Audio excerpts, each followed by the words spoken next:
Hello everybody, and a very, very warm welcome to this recording with Early Excellence in partnership with Helen Bingham from Aspire Academy Trust down in Cornwall. Delighted you're able to access this recording. I hope you're all safe and well wherever you are in the country or around the world. And this particular meeting was set up to talk about something we know is a really hot topic in lots of schools that we've been working with across the country and internationally, is looking at assessment, and most particularly looking at baseline assessment in reception. And we've been working closely in partnership with Helen and the schools across the Aspire Academy Trust over the last year, looking at lots of different ways of exploring assessment, but particularly baseline reception, and how staff can use that to support their children in the best, most appropriate way, thinking about how to support those youngest children in our schools. So delighted to introduce, first of all, Helen, would you like to introduce yourself and set the scene for us? Tell us a bit about Aspire and your role. Oh, thank you, Phil. So as Phil said, I'm Helen Bingham. I'm the Early Years and Sustainability Lead for Aspire Academy Trust. We're a trust based in Cornwall. We're all primary schools. We're 36 schools and 22 nurseries, and we're based from the top of Cornwall all the way right down to the Lizards. So we've got some schools which are 2 form entry, and then we've got some schools which are very small, where the plan would be about 3 or 4 children per year group. So big variation of settings. Some schools where we've got nursery reception year 1 and year 2 in the same class as well. So all sorts of different combinations of early years. And as Phil said, been working really closely with Early Excellence for some time, and delighted to be working with you on this project.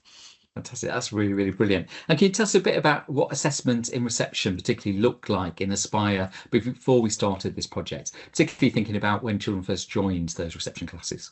Yeah, so we would have done the RBSA, so the normal reception baseline assessment, but prior to that we didn't have necessarily a formal system over our trust, so there was a directed way of assessing the children and what that would look like. Obviously using the information from the baseline assessment, that all depended on practitioners' prior knowledge. So actually you might be an experienced practitioner who has done a baseline for many years of your own baseline, or you might be an ECT who would be new to teaching, but there wasn't a formal system of what would this look like, what does it look like for our children entering, and we didn't have a way of recording that or then sharing that information. Fantastic. That's really helpful to know. And at this point, I'm delighted to introduce my colleague Sarah Carey, who's also here with us at the meeting today. And there's that kind of this point last year, I guess it was, when I put you and Sarah in touch together to start thinking about how could we work in partnership to look at baseline in reception. Sarah, do you want to kind of introduce kind of that part of the journey, I suppose? Yeah, absolutely. So I think for us at Early Excellence, obviously we're involved with schools across the UK and internationally as well. And I think Phil and I, particularly during our strategic review meetings and working with school leaders and phase leaders, often a conversation around assessment and using assessment purposefully to inform practice and provision, exploring where the children are and what their next steps are quite common conversations for us to be having. And we've had a lot of schools kind of asking about baseline and the RBA, because of course the RBA isn't designed to inform practice and provision. It is something that is undertaken and then actually is not going to be explored until those children leave at the end of year 6, and it's a progress measure. It's not about it. It's not a summative kind of let's see where the children are and what we need to do next. So lots of the schools that we engage with have been asking about what are the schools doing around our baseline. So yes, we have to do the RBA, but what are other schools doing? That kind of wondering. And of course, schools are doing lots of different things, as Helen's just described. Some schools have got staff who have perhaps developed their own useful baseline that they've perhaps developed. They can be varying degrees of what they focus on. Some look on everything, some look at just reading, writing and maths. I think that very much depends on the school and the culture and the vision and the aims and those sorts of things. Some schools are just doing the RBA and nothing else. Some schools have perhaps had a look on the internet and found some varying kind of baselines that have got different strengths, I would say, varying degrees of strength or not. So there was starting to be this picture building from our point of view of people who are asking about baseline and a useful, informative baseline. And of course, when you connected Helen and I together, we started to kind of talk about what we used to do at Early Excellence, because of course, many years ago, we ran the EExREC baseline, and of course we had our EXAT assessment tool. So we've got a wealth of child development and assessment information at our fingertips from all of that research and those products and the projects that had run around those. So actually we started to look at, can we develop reception baseline assessment tool that is going to be usable, that's going to inform practice and provision, and that actually is going to, for us, I think, at Early Excellence, really be underpinned by principled assessment, so that the staff can spend time with the children at the start of the year, help them to get settled, get to know those children, spend time with them in the provision, indoors and out, and build that picture, develop a system that means that staff are not taken away from the children, because we know that that's really important, and those relationships and those interactions are vital. So we developed something called EExREC, which is our baseline assessment tool, and Helen was very excited and very kindly volunteered to be part of a pilot for that project. So of course Aspire have been involved in that, but there have been other schools, other trusts involved in that as well.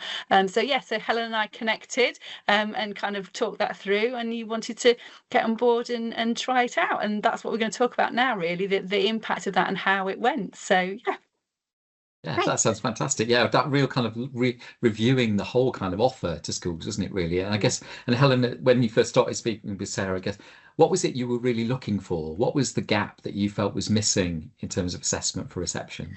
So really, for that assessment, obviously the RBA takes you away from being with the children for that bit of time, because a lot of it is more like a tabletop activity. But we wanted that assessment, which was really that practitioner-led assessment, that actually it isn't something which is a bolt-on. It's something that's going to support you within your day-to-day routines that you're setting the children into, that opportunity to be in with the children, in with their play. We wanted that assessment which was a holistic overview, so actually you really got to know the children, but also really mindful that actually children they're not like kittens. We don't have them in litters. So actually there are children that are entering our settings. They're coming from different nurseries, from different settings, from different opportunities for funded nursery sessions as well. So all of that paints a picture, but also age developmentally, what does that look like? Because historically all other assessments look at literally that kind of that point in time, where are they in that point of time, but we wanted one which was more holistic, about thinking about the child themselves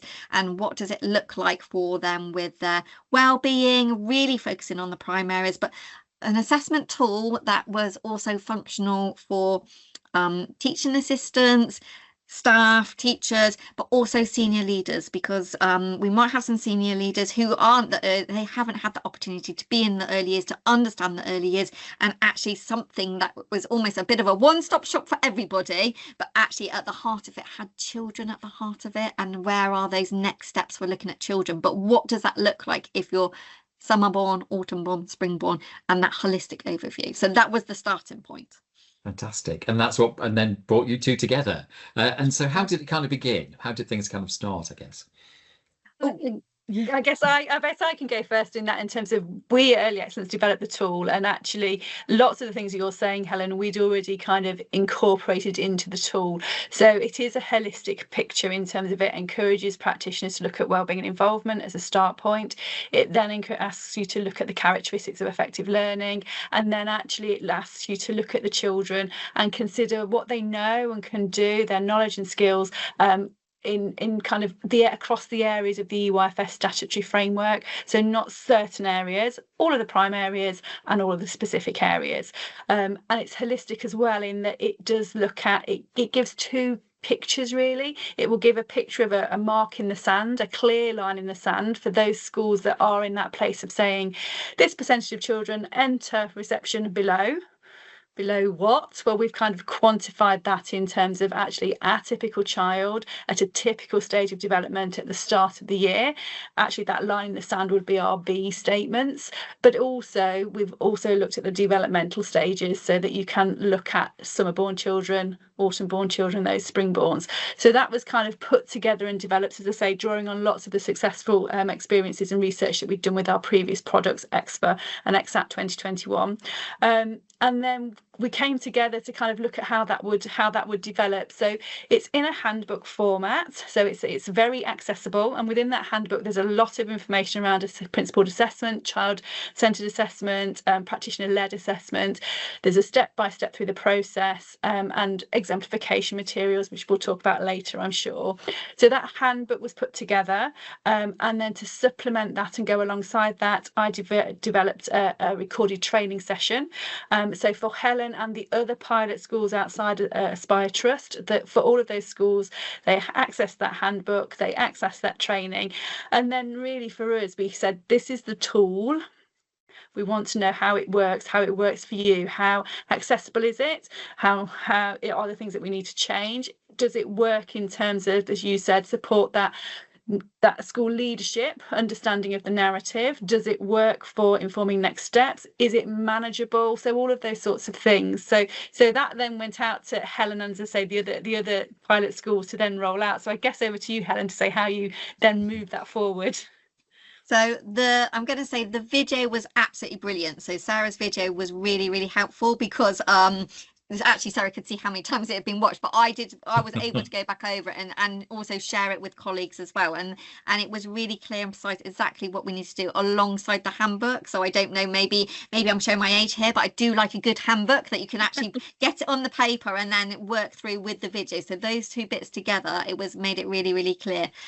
We then had a training session where we actually came together as our trust to actually talk about the reasons why we're doing this and how we can see this should potentially, obviously, as you said, it was a pilot, it's going to benefit us as a wider team as well. And then it was over to the staff really, actually, but because the video that Sarah had made was so clear, and actually the handbook is really clear, like you said, with the statements, it was actually quite seamless for the staff to go away and allocate the opportunity to do it. I'm not going to say allocate the time, because actually they were within the provision playing with the children already, so it wasn't like we had to find extra time to do it. It was the most time was probably actually reading the handbook and watching the video before actually let's get going with this and seeing what it was like. So in that terms, it was pretty seamless for people to access. And then also because it was new, we had some heads of school that actually did it alongside with the teachers as well. And then we had that review point. So how was it gone? So we had a midpoint of when we had to have the assessment done by,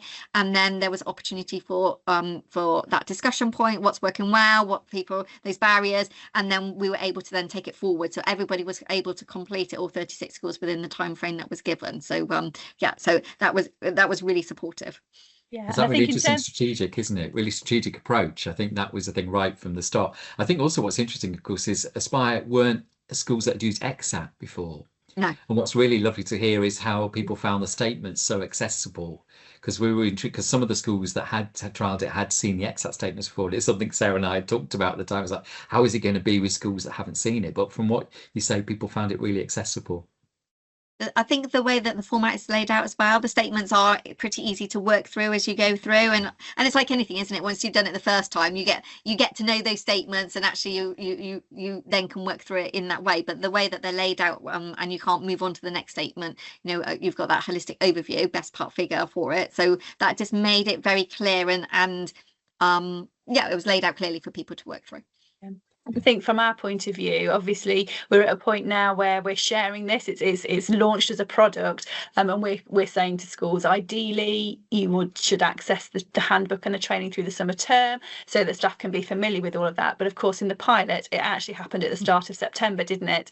And the fact that you're still saying it was seamless and staff could engage with that, I think it is quite powerful and really good for us to hear, because at that point they've got potentially they've moved year groups into early years. They've got new children, they've got to settle those children, get to know new families, maybe new staff in the team. So all of that is happening. There's lots of moving parts, yet they were still able to undertake, yes, the RBA, but also the EExREC Baseline Assessment within that 6-week window. And that overall, they were able to access that training and roll it through without too many kind of questions and queries or challenges.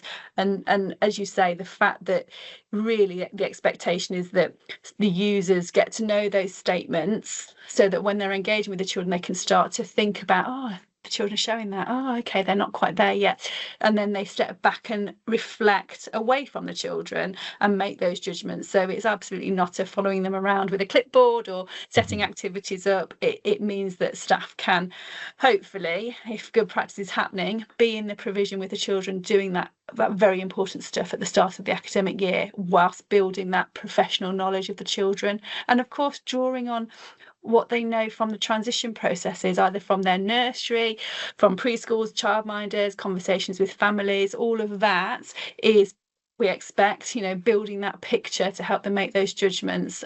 So yeah, really good to hear that even in September it was accessible, so thank you. I think one of the really joys of actually part of it, I know no assessment is really joyful, but one of the parts that was really, really powerful was actually having that time to think about the characteristics of effective learning and what that really looked like in the autumn term, and also the Leuven scales, and really thinking, what does that mean for our children? How are they demonstrating that? What does that look like, in order to think about those small next steps for children as well, and having that dialogue with professionals about that. And that's maybe something, maybe when we've had children start in the past, it isn't, but because of the way it's laid out in the handbook as well, it's the Leuven scales come first and the characteristics of effective learning, so it put a lot more emphasis on that as a team. So as a trust, we have been discussing a lot more about that, and what does that look like within our provision, and how are we articulating that to our support staff and also to our senior leaders, but also to children and parents as well. So that was it really helped us to direct our thinking along those lines as well. That's really interesting. So it sounds like not only an assessment tool, but a really rich CPD tool as well, and kind of really shaping and informing practice. It's just something we often talk a lot about, how assessment is just part of a process, and it's not you complete it and it's done. It's there to shape so many other things, and particularly those staff who perhaps they're newer to working in early years. How accessible do you feel they found it as well? Well, I think because it's laid out in almost section by section, so actually as you work through, but if you had a good routine of those staff meetings or those regular catch-ups, actually that could be a discussion point that you are going to work through. So actually the way it's broken down, you could weave that into in-house CPD, even if you've got a 15-minute time frame. Okay, well, let's look at this today when we're playing, or let's go and see it, where can we see that being modeled, or is that something that we need to focus on? So I think the way it's laid out inside the book, then plus the statements for the 17 areas, but it just brought that to the forefront of the conversations. Fantastic. Sounds really helpful. It's good to hear that you're having those conversations, because as Phil says, it's not we've done it. And of course, with the RBA, you have done it and it's submitted and off we go. Whereas this, actually, you've undertaken it, and it's the so what of it, isn't it? And those professional conversations. So what does that tell us about this cohort, this class, this individual? What do they need as next steps? And how are we going to best support that in terms of practice and provision? Do we need to refine our curriculum slightly? And then really drilling down, and I know this is something that I think you'll probably feed onto next, is really drilling down into those children and the term of birth, and which children you're going to be looking at and exploring, and really focusing on who becomes your target children, and actually which children with your high quality practice, provision, curriculum and teaching you're going to be less worried about at this point. Of course you're going to be looking at all of them, but it's that drilling down part of it, isn't it? And I think from kind of what we've said outside of this session, that was something that you found really helpful as well.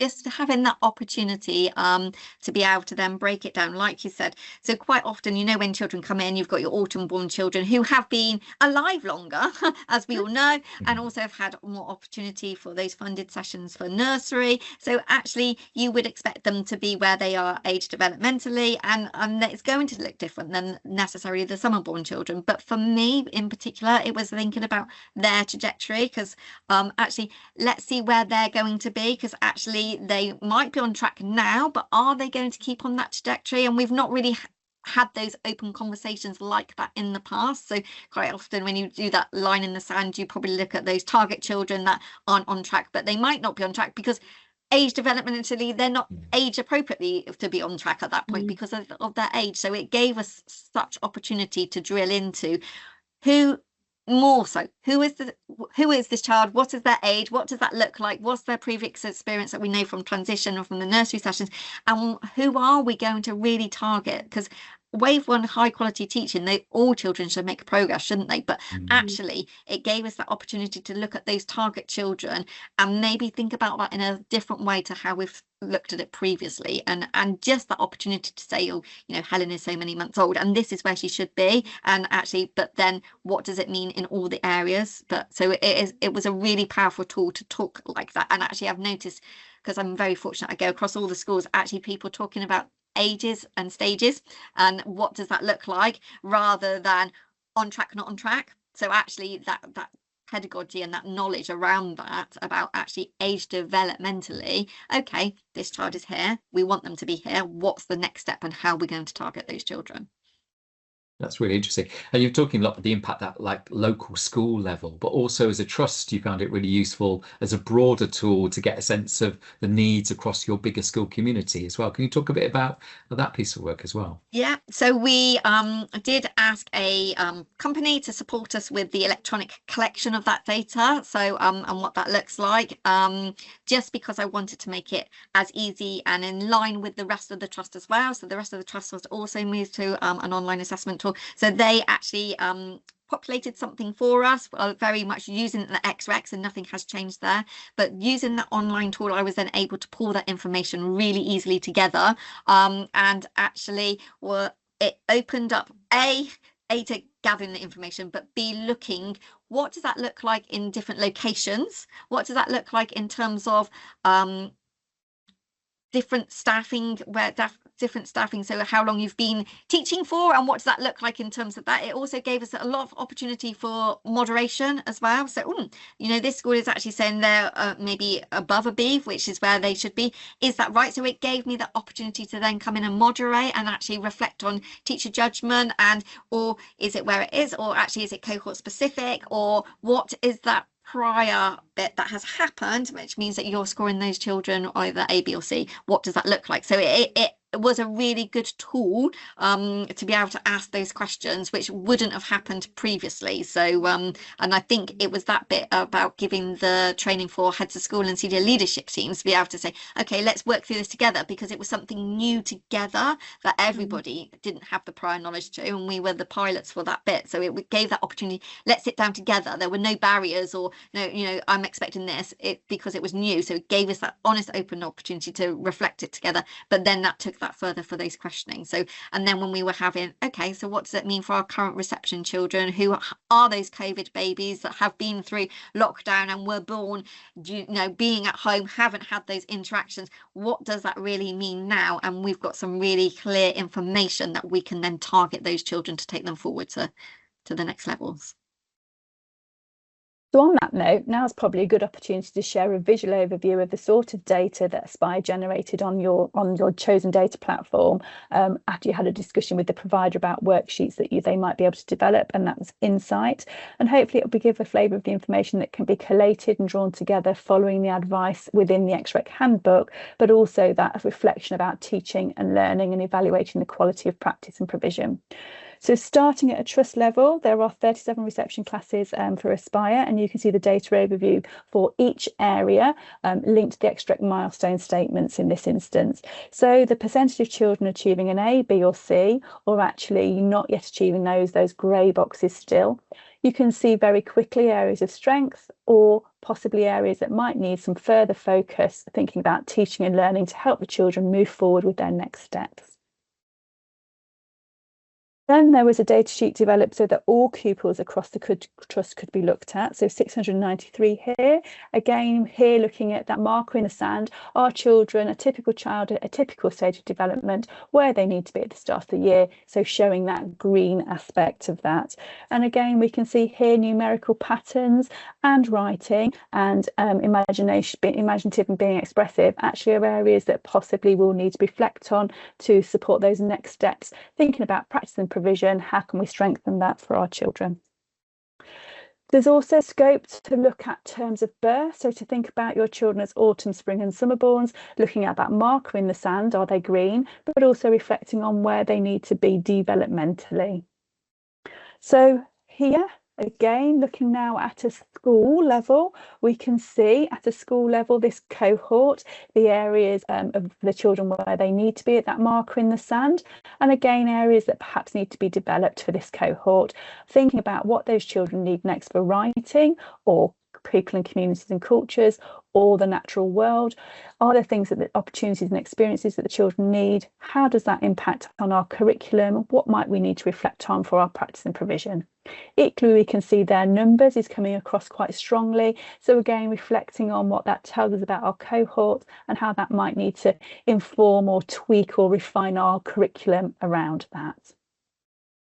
Now, thinking of children at a more individual level, thinking of that term of birth, we can drill down and think about those autumn-born children. Actually, in this instance, 15% of them are where they need to be in that marker in the sand. But actually, developmentally, these children should be demonstrating blue, so be secure. And we can see here that in these instances, they're not. We've got a percentage of children that's been anomalised that are scoring A's and B's or actually are still left blank. So lots of conversations in this instance around, it's a large cohort, but around what we might be doing for those autumn-born children to support them to be developmentally where they need to be. Moving on to consider a different lens, here we've got two classes in the same school and looking down the lens of moderation here. We've got two classes, outcomes look quite different. That could be absolutely correct, or it might be that there is some disparity in the judgments. It's certainly a conversation to have so we can understand that and check the accuracy of those things, and it might absolutely be accurate for the context of that class. Another school here, two classes, we can see actually outcomes are quite similar. So again, thinking of that moderation, does that imply that the judgments have probably been consistently applied? Is there anything that we want to unpick in that instance? So again, now we can be looking at that down that moderation lens. Is it raising questions that we need to perhaps support our colleagues with? Here, a single form entry class, you can see lots more children achieving that B in these instances than those previous two. Again, that could absolutely be correct for that context, but it might be something that you might want to explore and discuss. It might be something that you want to consider looking at moderation strategies across the trust, particularly for one form entry schools, actually engaging with other people for professional conversations. As I say, this could be absolutely accurate, but it's just about raising those questions. I know for Aspire, there were lots of people who chose to screenshot this information into their pupil progress meetings because, of course, hovering on the percentages enables you to identify which children, so you can start to dig in and have those conversations around practice and provision, but also around actually the children and what does that mean. So for writing 23%, who are they? And at the other end, the 7% who haven't yet scored, what might that be? So again, it can be used in different ways, and I know colleagues across Aspire, as I say, use these for their pupil progress discussions. So I think what's really powerful when you look at these things and how they're presented, even as a leader who perhaps doesn't understand early years as well, may well, I'm sure, be able to identify and interpret a graph. So again, looking at this information and actually saying, okay, so for writing, what's happening? What's that 9%? What about that 67%? What can we be doing? And then finally here, of course, it's a holistic picture, so also unpicking around those characteristics of effective learning and well-being. Again, hovering over that percentage allows you to identify it's anomalised in this instance, and then it allows you to identify those children and have those professional conversations and reflections. So lots of useful things that can come out of the data analysis using the guidance in the EExREC Handbook to be moving forward. Fantastic. That's sort of that multi-layered kind of impact that it's had there as well. And of course, as you alluded to earlier on, you've got such a diversity of schools. You've got lots of mixed age classes as well, all those kind of implications, as well as having people with more or less experience of teaching in early years. And it sounds like it's been a really positive experience. And in terms of that kind of senior leadership, what's kind of been the feedback from senior leaders around the use of EExREC? I mean, I'm not going to lie, starting something new is always challenging. And like Sarah said, it was the start of the year when we didn't have the information. But I think having the books, but having that regular drop-in session as well has been key to making sure that it has been successful.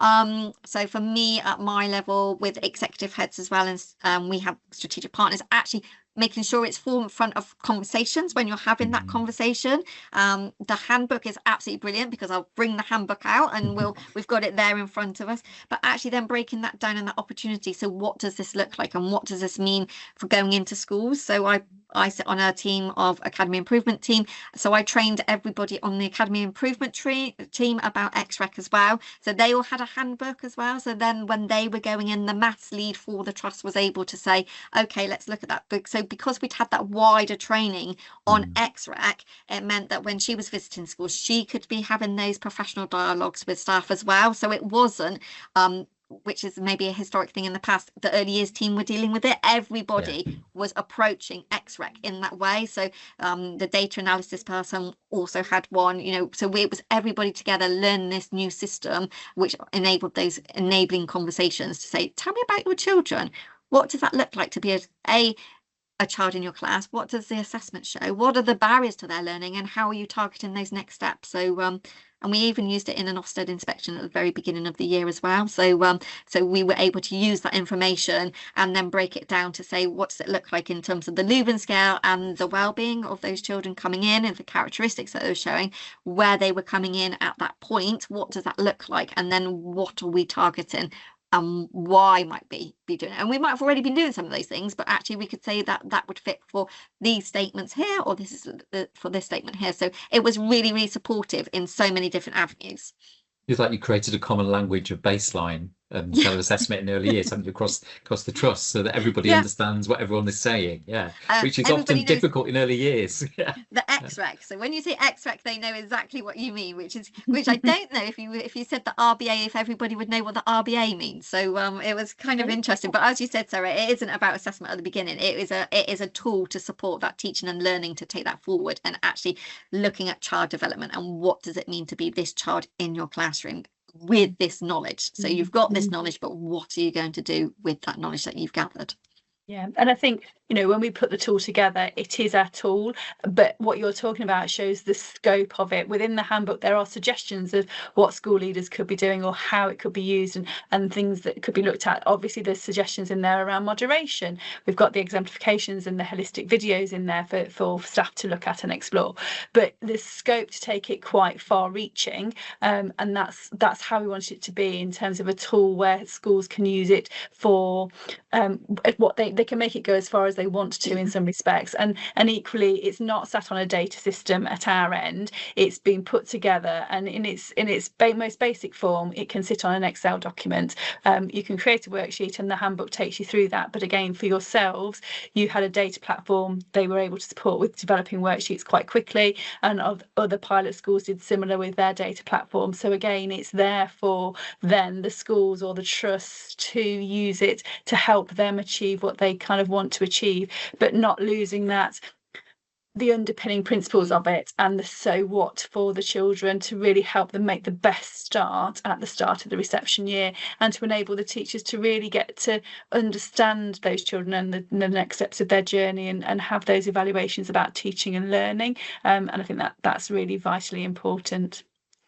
And I think one of the positive things that we did following on after the 6 weeks of completing the first Align assessment, we actually set up a meeting, and it was a quick Teams meeting for an hour, all at EYFS and heads of school.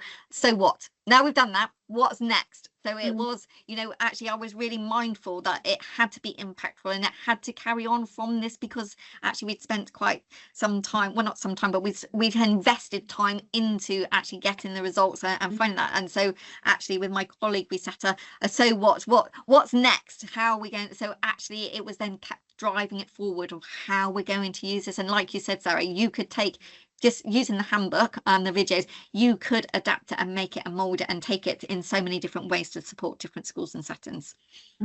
And I know as part of the pilot, obviously, for yourselves giving feedback at a trust level, but we invited feedback from the teachers who were on the ground using it. And again, there was lots of positive things that came back from that, in terms of we asked for like 1 or 2 words that they'd use to describe it, and words that resonated came out kind of like manageable, usable, informative, child-centered, valuable, wouldn't be without it, lots, you know, practical, lots and lots of positives. The same words kept coming out, so that was really positive. But also thinking about the fact that people were asked about how did you use it, what was different for this year. And I think lots of the feedback came back around, it made me look at my children in a different way, thinking about the term of birth particularly. It really helped me to think about what I did or didn't need to put into my provision. It helped me to think about certain groups of children, and it helps in some instances some of my teaching and learning, some of the curriculum aspects. I've tweaked slightly in light of it. So again, the feedback that was coming back is that it was doing what we had hoped it would do, which would give that holistic picture, be appropriate for the adults to be with the children, but actually help them to see a breadth of what next, and actually use it, not just I've done my baseline, now let's crack on with teaching. It's seeing the two connect together. Absolutely. I think what we know, this was just the beginning of a journey that has evolved significantly over the year, and I'm sure we'll be doing another recording later on exploring how things have evolved beyond baseline is a bit of a clue as to how things have evolved really. But I think the message that was really coming through really clearly, somebody who's kind of listening in, is how useful it's been as a tool at lots of different levels, but it's really been, those children have been right at the heart of it all the way through. What is right for this child at this moment in time, getting that really rich picture of each child's where they are in terms of their own development. We never shout loud enough about things like the characteristics and the learning scales and how valuable they are, and how we should take every opportunity to enrich our own knowledge and understanding of those as well. It's always been really interesting talking to schools who used to dabble with things like the learning scales a few years ago, and they're like returning to them now. And we know there's such a focus on children's well-being and mental health. It's so important that, particularly at times of transition, that we use those moments to evaluate where are those children. And as you were saying, Helen, having that information from what were they like in their settings, how were they at home, how are they now, helping to use that information to inform our practice moving forward. And as both you and Sarah both saying, so what? It's like we gather this information, what we're going to do with it. And what's been lovely hearing about from the trust level is how you've used that information in lots of different ways to guide practice within one school, but also to guide practice at a bigger scale as well, and to inform leadership and getting leaders engaged with your subject people as well. It's lovely to hear about that, and getting them motivated and inspired about early years, which isn't always easy, we know that. So thank you. No. So thank you ever so much for joining us today, Helen. And I hope we'll continue. Well, I know we're continuing on this journey. I'm sure we'll be back together very soon to hear about part 2 of the assessment story and reception. But thank you so much, and thank you to the huge team at Aspire who've taken part in the trial, and to the other schools that participated in the other multi-academy trusts with us as well. It's been for us really valuable to get the information. For those of you who are interested in exploring more about EExREC, there's lots of information on our website, and Sarah will be directing people towards that through various communications. But it's a very exciting journey now we've embarked on. It's now been launched for people across the country and internationally, and a huge thank you to the team at Aspire for helping us achieve that successful launch. So thank you ever so much for everything you've done. You're very welcome. Thank you.